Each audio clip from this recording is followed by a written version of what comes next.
there were not a lot of places that we as a group could go. And that's what St. Joseph's provided for us.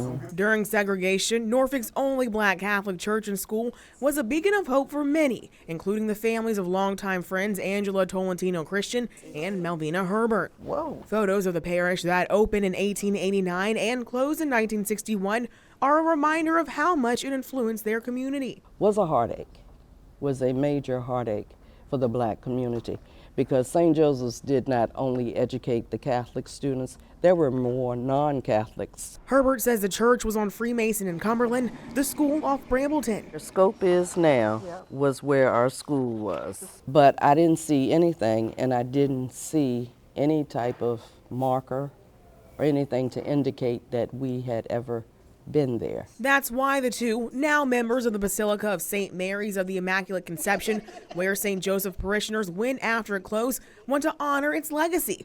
They're having a gala in April, a reunion to bring back families who attended, but the memories aren't the only things they want to share. Found out that there had been a black Catholic cemetery. I came across a map, and this is called the Sanborn maps, and these were in the 1800s. And on the Sanborn maps, it noted cemetery. Herbert crossed paths with local historian Charles Johnson. Johnson started researching about an empty plot of land on Gulf Street in 2015. It was a black Catholic cemetery. He originally thought it belonged to St. Mary's. It's not St. Mary's Cemetery. I wouldn't put the name on it exactly, but this is a Catholic cemetery for the people of color who attended St. Joseph. Johnson says the church is now on the land. He has a list of all those buried at the site, but People questioned whether or not the cemetery was there when the church was built, whether or not the people who were buried there, they were reburied, or what happened to them. But that's the ongoing search. I've done a number of cemeteries, and there's always that wall, that loose end, that unknown part.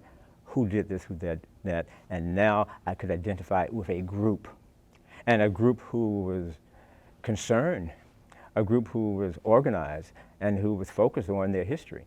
So I could share that with them. a history they're trying to preserve by bringing all those who know the St. Joseph's legacy together so it won't be forgotten again. It would be just truly great to see everybody that's still in this area come out, just to see them. Kara Dixon, 10 on your side. Excitement pumped through the veins of students at Barron Elementary in Hampton. Hey man, good to see you. Hey, how are you? Hey, how are you? Not just because it's the day before spring break, Scale 1 to 10. Thanks, nice. 10. 10. but the 5th grade class had something special to show. Today we are just celebrating their hard work and really honoring the people that they memorialized. Memorialized here forever in the form of murals on the walls of the school. 6 civil rights activists from Virginia. Yeah, it really is. Something Devon Crowder thinks is pretty cool. It is. There's Maggie L. Walker, Oliver Hill, Douglas Wilder, Linwood Holton, and One of my favorites was Arthur Ashe because he wasn't just famous for playing tennis. He was famous for being a writer. He was a writer for social change. Layla Beck Covington prefers Barbara Johns. She was a 16-year-old girl, and she led a strike against segregated schools because the conditions of her school were not so good. Courage and bravery, Layla says she wanted to recognize. She was so young, but she still changed history. And with the help of artist Asa Jackson, all these students help keep history relevant. Art is an amazing way to learn about the world, A proud legacy they hope will continue to be up on these walls for years. It's gonna be really cool to know that in like 20 years, if it's still here, I did that when I was in 5th grade. Kara Dixon, 10 on your side. Dorn Spivey is a tough guy. My record was 50 wins, 6 losses, and 34 knockouts. Yesterday, he took a blow, learning of the death of Pernell Sweet Pea Whitaker. It was tough because, I'm a guy that holds this emotion. Spivey has a long history with Sweet Pea. He remembers watching Whitaker win a gold medal in 1994. And that just really motivated me to see a guy from this area to do so well. I just watched him in the Olympics, and he just dominated. It was just amazing for me, completely amazing. At age 19, Spivey started his own boxing career. I got a couple of wins, thought I was something special.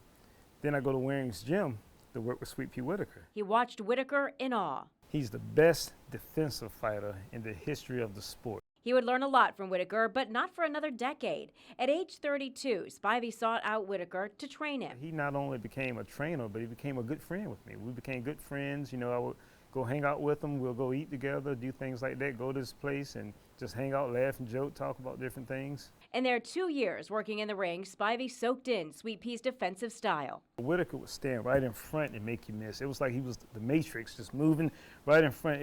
I've never seen nothing like that in my life. His mentor was a motivator that will be missed. He would always tell me too, as long as you get in there and give it your best, you'll win in my eyes. He would tell me that.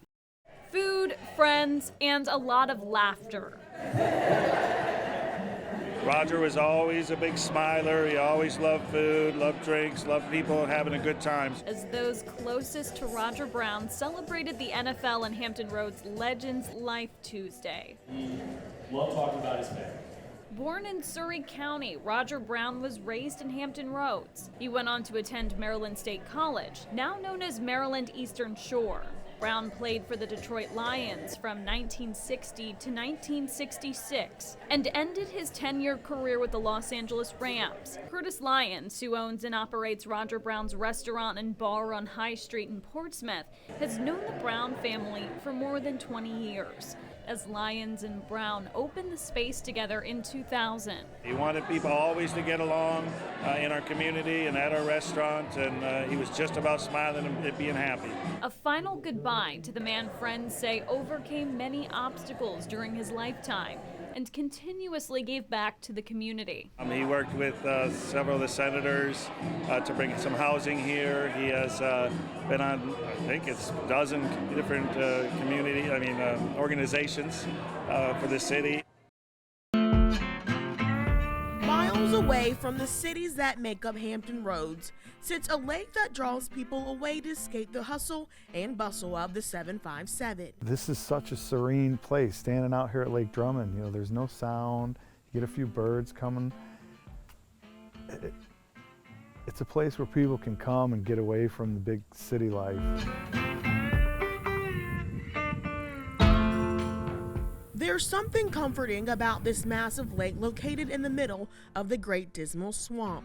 Silence and solitude exudes here at one out of 2 natural freshwater lakes in the Commonwealth.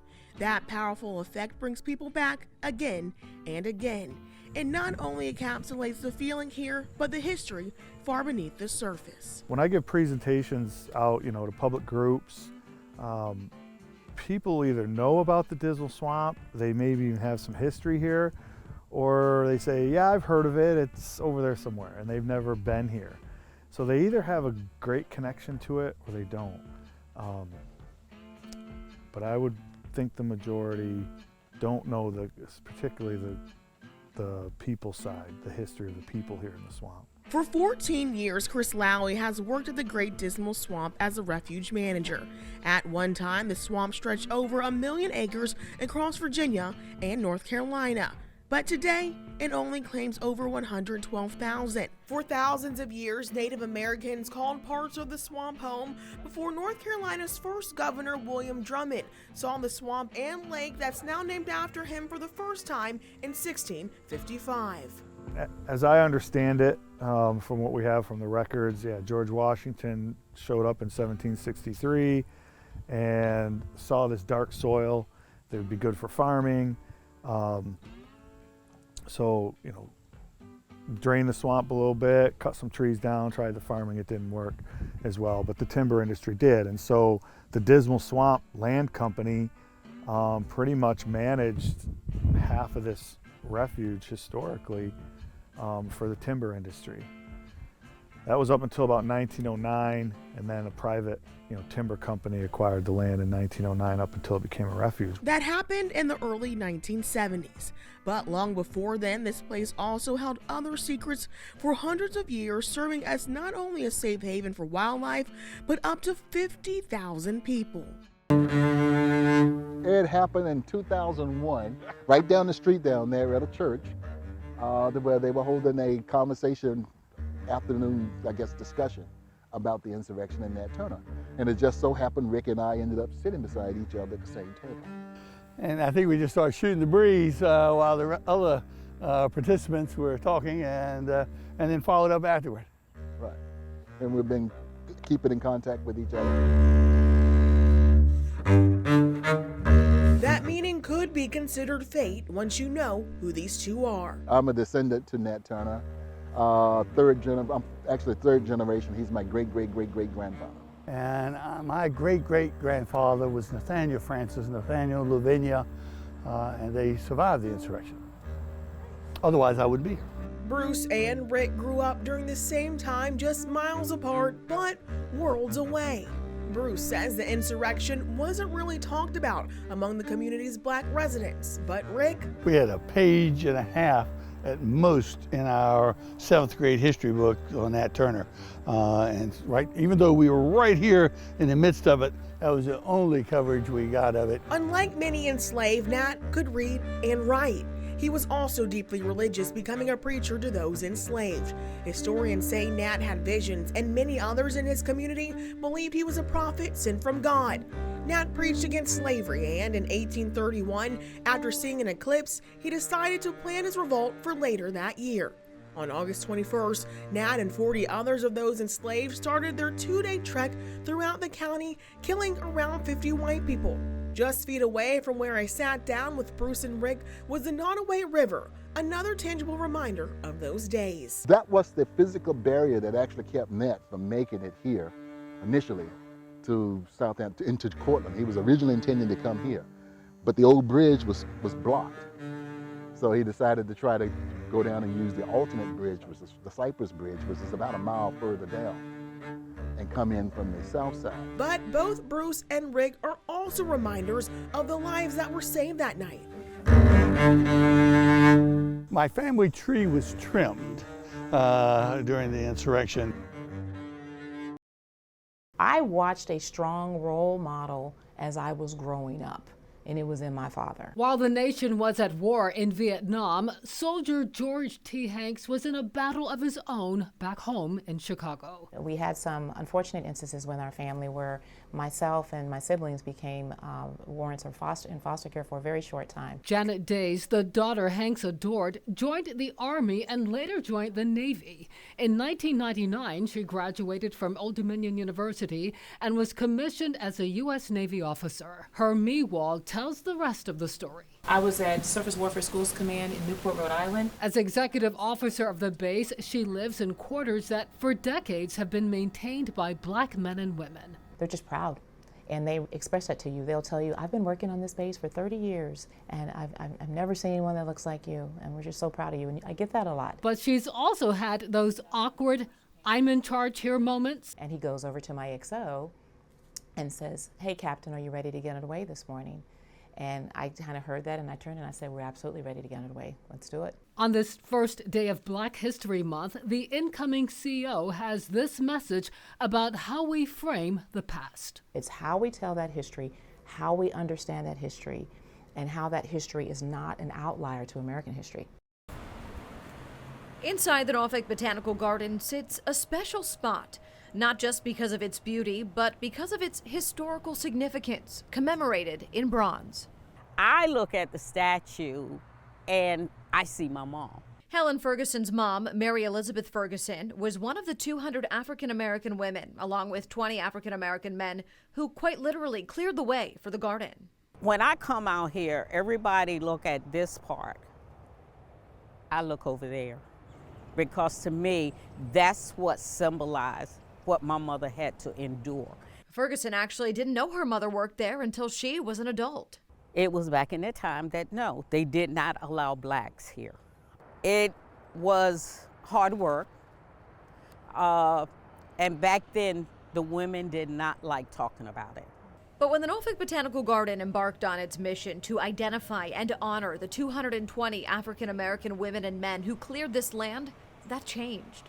She's looking at it in a totally different light. Not that I slaved in here and I worked hard for this to be this way, but I can hold my head up because at one time I couldn't walk in here. Mary Elizabeth Ferguson passed away a few years ago at the age of 97, but not before receiving the recognition she deserved. Mother is like, I'm a celebrity now. She stood back and looked, and I believe they have a picture of her looking up at the statue. And it's like she's looking like this is amazing. Sharing that recognition is what the Norfolk Botanical Garden is determined to do. We want their families and we want our community to know these are the people that allow us to be here today. Clenise Platt is the board chair of the Norfolk Botanical Garden and has made it her mission to collect all 220 names. So far, they have 73. And every year, they read each one aloud at the annual Garden Heritage Celebration with a goal of reading them all. And to be able to call all 220 of those names, oh my goodness, that would be amazing. Platt wishes the people who cleared the land for the garden could see what it is today, but she's determined to build on their legacy. I call this Norfolk Botanical Garden the garden of the people. It is really a garden for everybody. And it's that pride Ferguson feels when she looks at the statue, thinks of her mother and all she achieved. To everybody, it means we have overcome. We have made this garden beautiful for everyone. It does not matter what color you are or how much money you make, but we have started something to make everybody enjoy it. For many, the SeaTac Recreation Center is a community space for fitness and fun. But if we turn the clock back nearly 80 years, this building was a centerpiece of Virginia Beach's Black history that was started and carried on by the names on this plaque. There were the Trailblazers. They're the ones that made that foundation possible with hard work. And they enjoyed what they did because they wanted to survive. And that's what you do when you want to survive. The year was July 1948.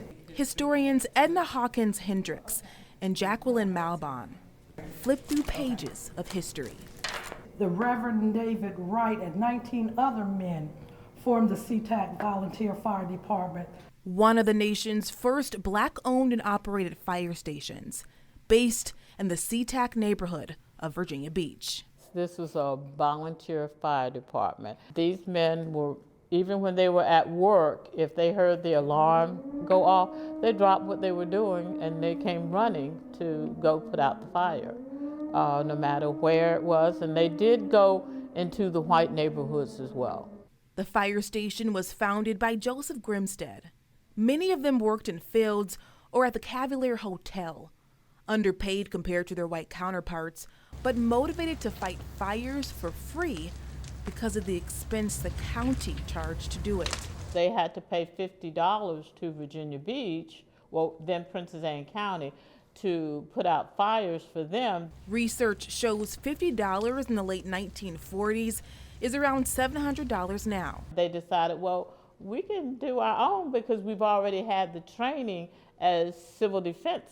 During World War II, the government provided funding to civil defense units in the Tidewater area. With the money, these men pictured in 1943 purchased firefighting tools. They transformed the former Oceana Civil Defense building into the fire station, with their wives playing a huge role. The women of SeaTac were the ones that raised the money to purchase all of their equipment, which was Big Bertha. Big Bertha was red, and she looked like a cross between a tank and a boxcar. In the 1980s, SeaTac got a new fire station.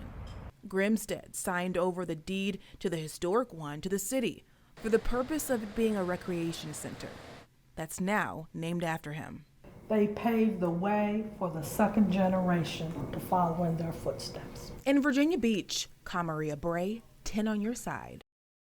Out of the resilience of a historically Black Virginia Beach neighborhood, SeaTac Elementary was formed, sparking a pivotal shift in Princess Anne County in 1952, in which it became the first consolidated elementary school for African American students. Because of the time that it was developed to bring, the classes and bring a place of education for all of us to come in, it was very important. And they donated the land. That's just survival. That's what you call coming together. The SeaTac community emerged out of the 19th century against the oppressive backdrop of a segregated South.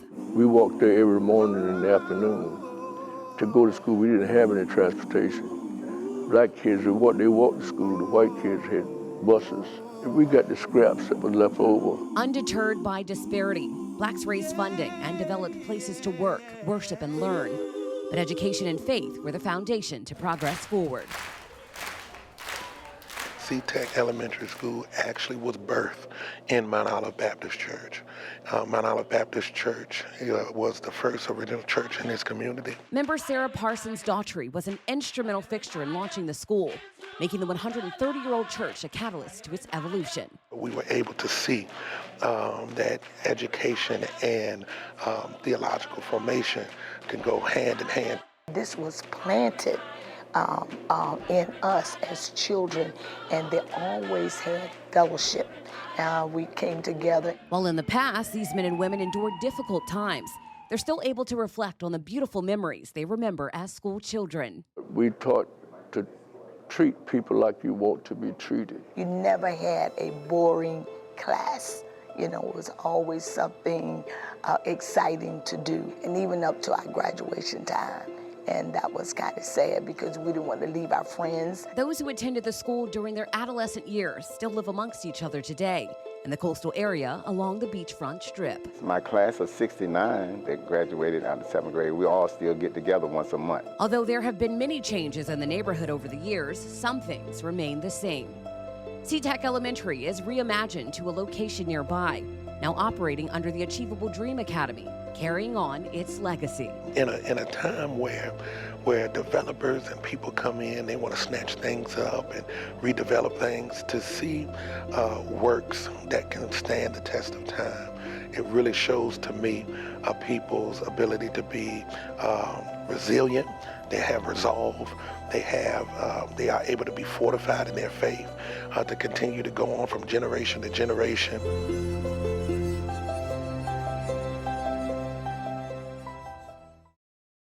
More than 200 years of Black history is rooted on the grounds of Hampton University, and it comes in the form of a live oak tree.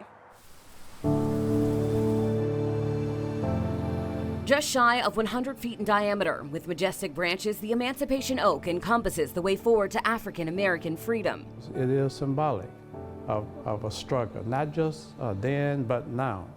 There is a connection between the past and the present. And its circumference is the sacred ground in which enslaved blacks learned of their new fate. It was a kind of a transformational period of time in the lives of African Americans in this community, and we know the struggles that they went through as slaves and then as ex-slaves. The war had a huge impact on Hampton itself. Just 2 years prior, in 1861, Hampton had been burned to the ground by Confederate forces. But the revolution began when a few brave souls escaped captivity, setting in motion the beginning of the end of slavery. On the same day, they strategically planted themselves at Fort Monroe when a vote was being made to ratify Virginia's secession from the Union. To sort of summarize the significance here, these three men coming to Fort Monroe led to that contraband decision, which led to the Confiscation Acts, which sort of solidified and expanded the Union Army's ability to free enslaved people, which led to the Emancipation Proclamation, which was first read in the South here at Emancipation Oak in Hampton. They had in fact been freed by the executive order of Abraham Lincoln on the 1st of January 1863. But the Oak played a far greater role in the Civil War, also serving as a classroom where prominent figure Mary Peak fearlessly devoted her time to educating both free and enslaved blacks, defying Virginia laws that prohibited them from reading and writing. An interesting woman, well-to-do woman whose family was from Norfolk, who moved to Hampton early in her life, where Mary Peak realized that the teaching students how to read and write was important as a stepping stone to upward mobility. Peak risking her life for the advancement of blacks somewhat served as a precursor to the inception of Hampton University, established in 1868 amidst the Reconstruction era.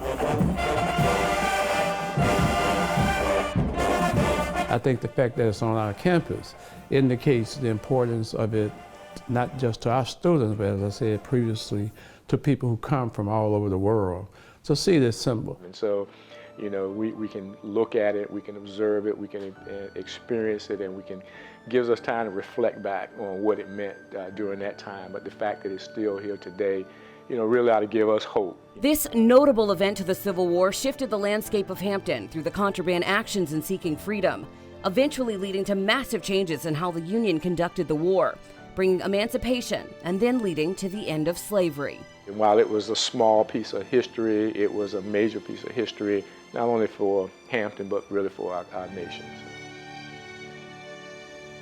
The Emancipation Oak will forever serve as a symbol of perseverance and a reminder of how far we've come.